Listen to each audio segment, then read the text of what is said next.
Hey guys, it's Quickie Baby and welcome to some gameplay in the SU-122-54. I'm playing 56%er, so this is a fairly nice matchup. I'm playing on Encounter Himmelsdorf, and I'm going into a position that I fully recommend in your high DPM, high penetration tanks. You don't have very much armor and you don't want to fight face to face up on the hill on Himmelsdorf.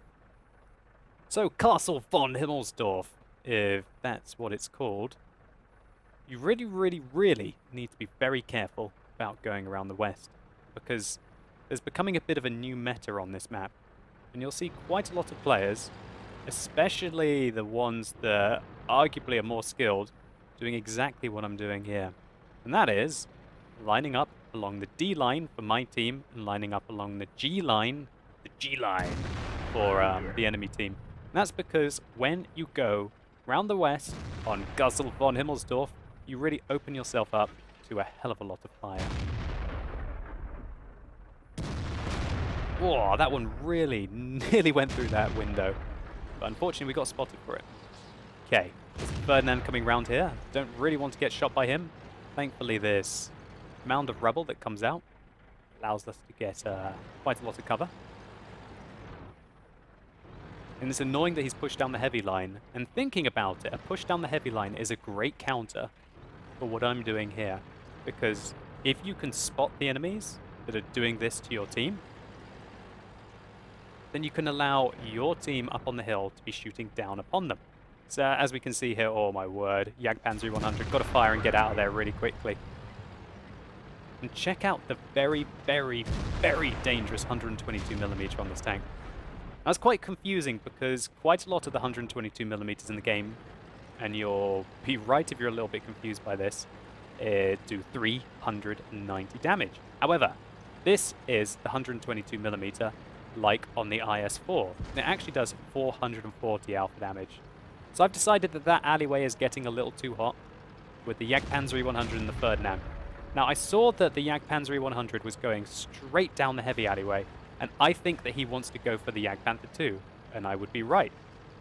That kind of map awareness can really help you out, and it allows me to get a clean shot. Well, it would have been a clean shot on the Jaeger. I had to fire clutch, because I really wanted to just snap one in on him. More often than not, it's probably going to work out for you. Right, so I know that there is a Batchat coming around here, by looking at the map and looking at his positioning. We put a great shot into him there. And that was a really nice roll. 491 is a great roll for a tank with 440 alpha damage. So I went that way to hopefully try and confuse the enemy, make them think that I was actually going that way. Quite a few people do watch the minimap. And right now, we've killed one tank. And we've lost 7. You'll be right in thinking, oh god, this is over. Oh my god, 1 for 8 now? Ugh, this is not going very well for our team at all. Mr. Batchat's here. We put a shot into him, and I try and ram him, thinking that I could kill him. But my tank is not the heaviest. I do one of the worst things I've done in ages here, and I donk that shot like a total power donkey. That was a terrible shot. Luckily, I really should have died for this, but I didn't, because of the great rate of fire on the SU-122-54. Say, I see that there's a Ferdinand coming, and so I hide behind the Batchat wreck. Get ready. Track him. Angle my armor, but it was not enough. Know that I will reload faster than the Ferdinand, and I'm able to get a clean shot into him. So I got a little bit lucky there with the shot that the Ferdinand penned me. I really tried to angle to try and get the bounce. And right now, panic stations. We just evened up the game a little bit there by killing 2 tanks, albeit that they were on very low health. I need to get over here and help out this E4. Okay, is this IS-3 going to not shoot me? For some reason he decides to just not shoot at me, and that's because there's an artillery behind me. He really doesn't like artillery. He doesn't like artillery so much that he's willing to let one of the most dangerous Tier 9 tank destroyers, the SU-122-54, shoot him 3 times. Now, we got a little unlucky with our rolls there. We had to shoot him 3 times to do 819 damage. Usually, 2 shots on average will do 880. So, you know, your low rolls can be as much of a curse as your high rolls can be a benefit to you. So this game is absolutely changing now. At one point, I'm not sure if we were 1 for 9 or if we were 1 for 8. I know that we were 1 for 8. We could have even been as bad as 1 for 9. But now, we're only 2 tanks behind them. So I'm trying to support this Jaegeru up on the hill. And as you can see, this rate of fire on this tank is absolutely beautiful. Now we rolled really low, 375. Then we rolled basically average. But I can't complain because my gunner was definitely not drunk off his face there. And he put in 3 precision shots that totally put us back in this game. And at one point we were completely even. We were 4 for 4. Now we're 4-3. Or 3 versus 4, whatever way you want to look at it. And I'm really worried about the enemy Batchat artillery and the Jaegeru. I decide that those 2 would be going up on the hill. And the reason that you saw me do this move is because I decided that the Jaegeru and the Batchat artillery would be going after our Jaegeru and that he was basically dead. I was wrong though, because look, the enemy Jaegeru was there. And my camo rating, even on the move, allowed me to spot him without being spotted. And that was a game-changing moment.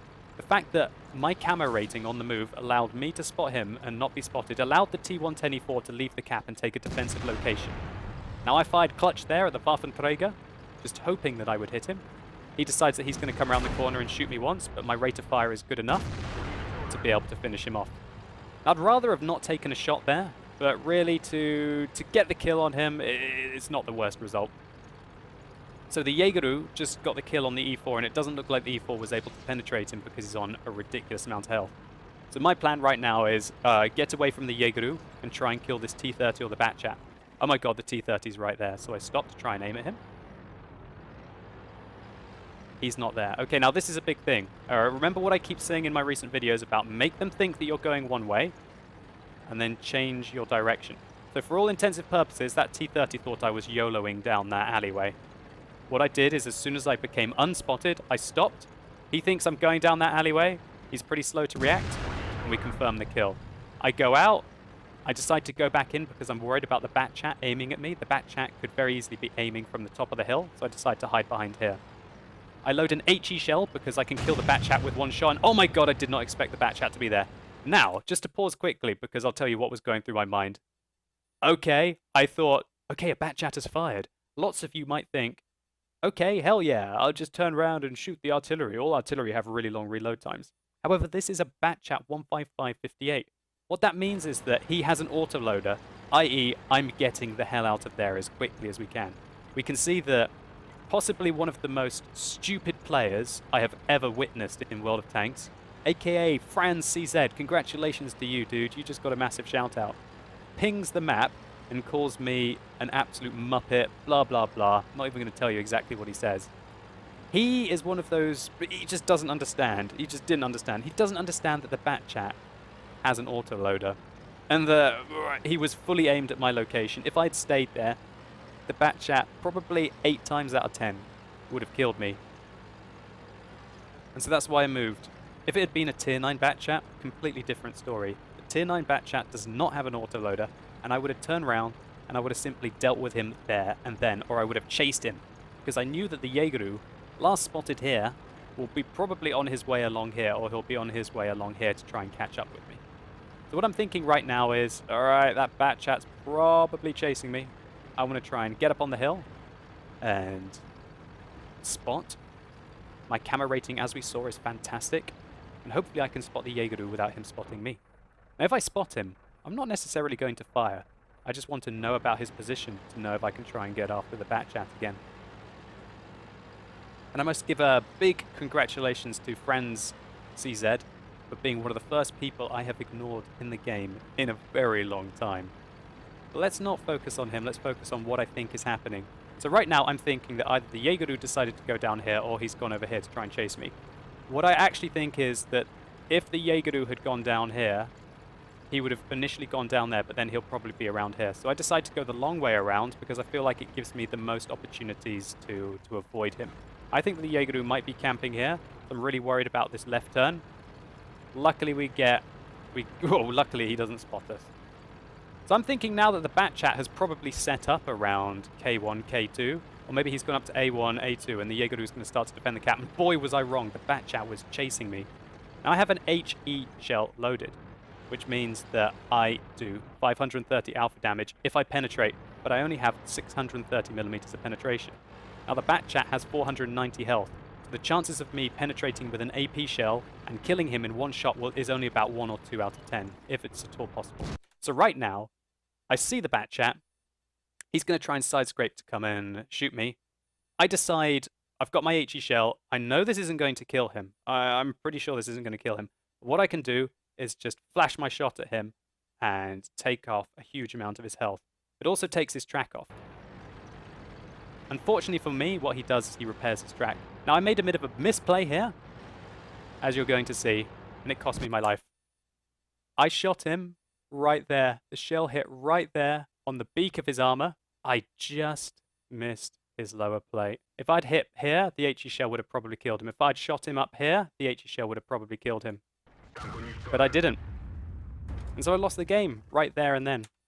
I'm just going to pause it for a second and talk about what happened there. It happened very quickly. In hindsight, there's 2 ways that I could have gone about this. One, I could have not shot the bat chat in the tracks when he was here. I could have just lolled a shot. I could have basically come around the corner slightly and maybe tried to get him to fire at me. But remember, he does have an autoloader and all the pressure's on me. He has a freaking autoloader and he only has to really hit me once to kill me. I have to hit him flush with a low penetrating shell to be able to take him out effectively. I will also say that I didn't know exactly about the armor characteristics of the bat chat. And in hindsight, I knew nothing about his armor capabilities.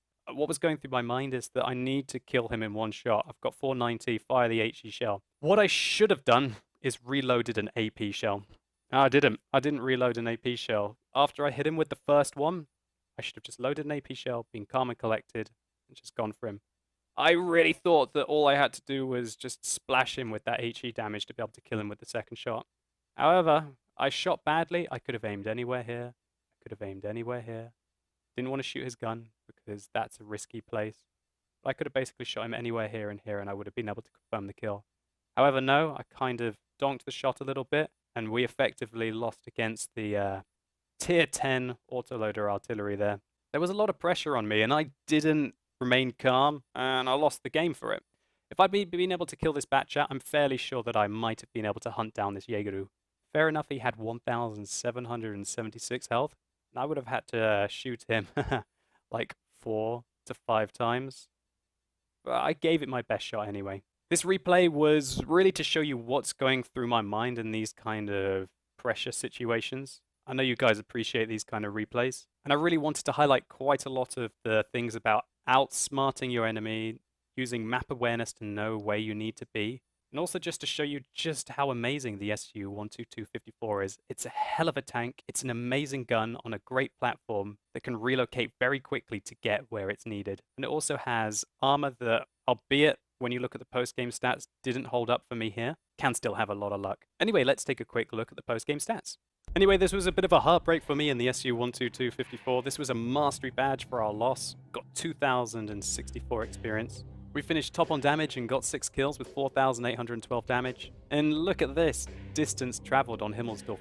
4 kilometers in a tank destroyer. That really lets you know just how mobile the SU-12254 is. Anyway guys, there's no doubt that I didn't play this game perfectly. Hopefully you can learn from a few of my mistakes, and also the kind of map awareness that you need on Himmelsdorf if you want to take your game to the next level. If you've enjoyed this video, please consider rating it down below. I'd really appreciate it. And if you want to see other Heartbreak games, I do have quite a lot on my channel. Anyway guys, thank you so much for watching. You've been epic, and hopefully I'll see you soon.